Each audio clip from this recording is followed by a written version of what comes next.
Hello, and welcome to another update video about Bitcoin. Just want to take a quick look at the daily chart, because whenever we are so, getting lost in the microstructures, it can be difficult to follow, especially for anybody who's new on the channel. So let's start on the daily time frame just briefly to talk about the potentials and the risks.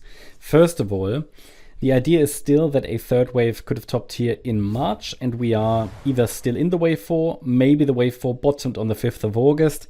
If the wave 4 bottomed there already, then we are now in the 5th wave to 90 to 100K.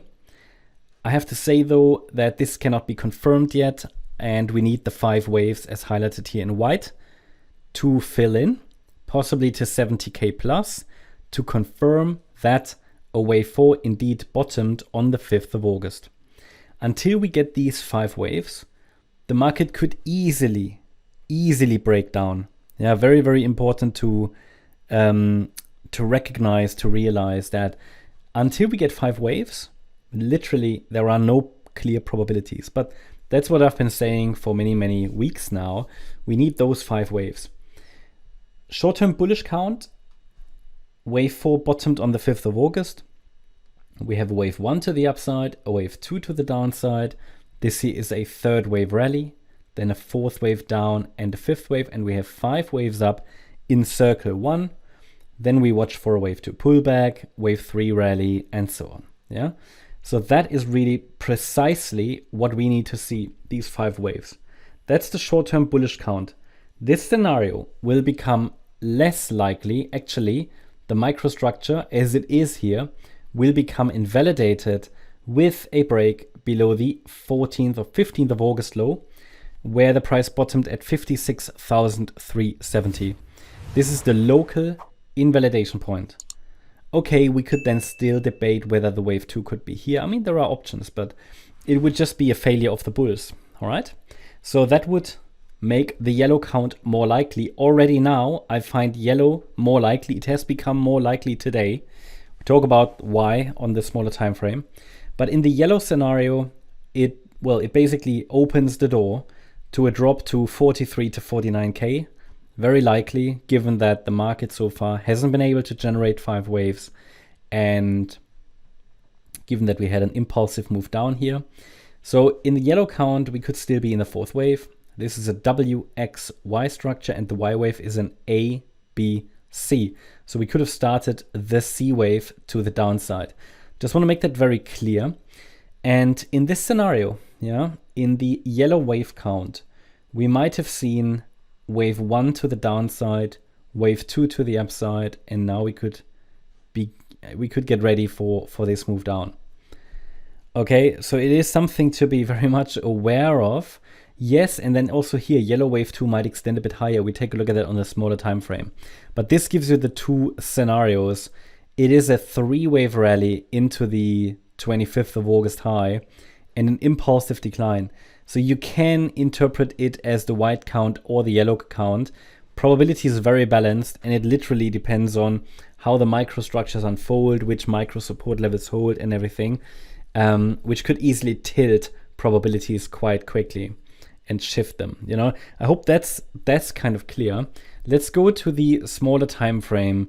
So, and here you can see this yellow B wave top I just mentioned, and we can also see the white count. What is this now really all about? So maybe, let's say, to keep it simple, let's take the larger box out.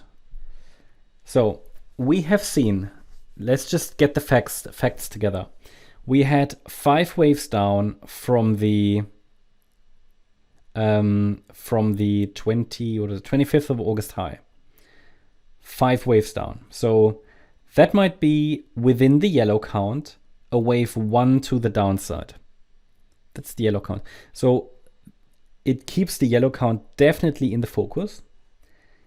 Had we seen a nice 5-wave move up from the Wednesday low, then the yellow count would have become less likely. But we've seen a 3-wave rally.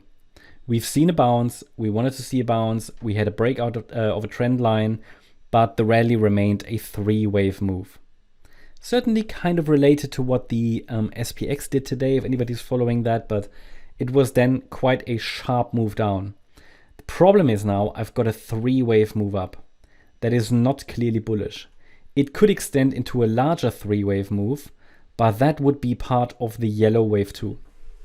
So to keep it very simple, with 5 waves down and 3 waves up, this is not clearly bullish. So I would be ready for a move down. Get ready for a move down. It's even possible wave 2 already topped. That would be a rather shallow wave 2. Could easily go higher. But once we get a break below the Wednesday low at 57,920, that could set the stage for a 3rd wave to the downside. The white count is possible still, but with a 3-wave move up, it is extremely difficult. Probabilities are extremely difficult. It could only work as an ending diagonal pattern. So here, wave C in white would be an ending diagonal. Difficult structure to navigate. So I think there are just a couple of things really to summarize here. We have 5 waves down from the Sunday high, not bullish. The bulls would still have a chance, but ideally we would have seen a 5-wave move up from the Wednesday low to shift probabilities towards the white count. There haven't been 5 waves up, only 3 up. It's not clearly bullish. That's rather bearish, or at best unclear. All right, but the problem is with 5 waves down, it is actually a little bit more bearish. So therefore, I would definitely get ready for a move down. If we get an extended wave 2 in yellow, then the next levels here to watch are 62,350 to 63,680, because it is an ideal target for wave C of 2. So that's at the moment what I'm watching on the Bitcoin chart. We have to be flexible still in this structure, because we're dealing with corrective structures up and down. Now we've seen 5 waves down, 3 waves up, so maybe the market has given us a hint about where it wants to go. Be ready. Be ready if the last support lows or the last support levels break there, or the last swing lows, I wanted to say, then this could be a start of a 3rd wave to the downside. Yeah, that's the update about Bitcoin. Hope you liked the update. If you did, please hit the like button, leave a comment, and subscribe. And if you really like the content, then please check out the channel membership. Also, make sure that you follow us on Instagram and Twitter for additional content. Thanks a lot for watching. Bye-bye.